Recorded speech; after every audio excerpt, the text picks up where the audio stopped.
Here we have verse 23 of the 10th chapter of the Gospel of Matthew. Jesus continuing his instructions to the disciples, sending them out on their initial mission, but of course looking forward to the more expansive mission that they would undertake after his ascension. And so we have ongoing discussion that contemplates that mission as well.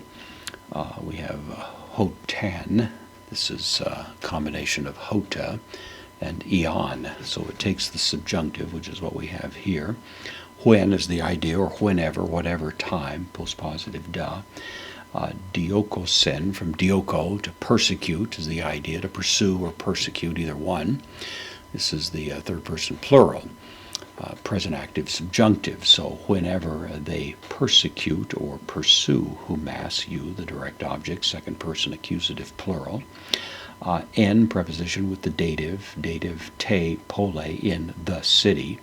And then taute, the demonstrative pronoun, in the city, this one. We would bring it over as when they persecute you or pursue you in this city. Fugita, from fugo, means to run or to flee, usually has that idea, second person plural, present active imperative, so flee. Ace, preposition with the accusative, tain hetaron, into the other. So when you're being persecuted in one city, flee to another. Christians are not always required to hang around and face martyrdom.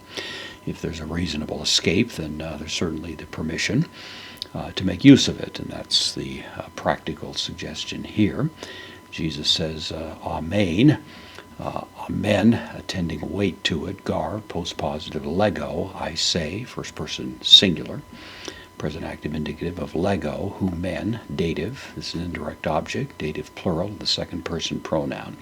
Truly, I say to you, me, which of course is the strong negation, not or never, using both of these words, which are negations.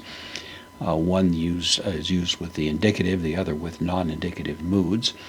Here we have the subjunctive, me teleseta, from teleo. It means to bring to a conclusion, to complete, to finish it up.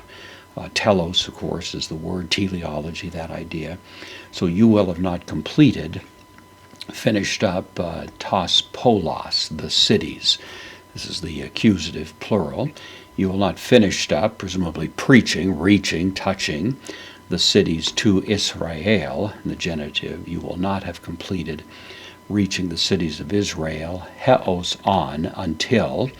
Again, the on here is going to take the subjunctive, which we have there, eilthein, until he comes. Hohuios, the son, to anthropu, of man, alluding to Daniel chapter 7, which makes specific reference to the coming of the Son of Man, associated, of course, with the establishing of the kingdom. The point is that even if they have to flee from one town to another, they shouldn't worry about maybe running out of towns to flee to, because there's going to be plenty.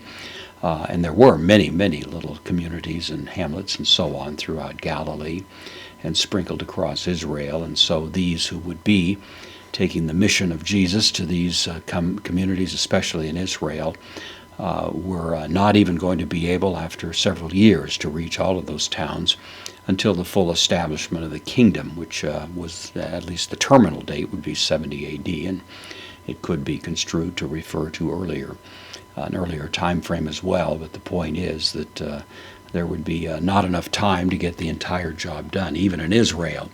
Of course, most of these remained in Israel.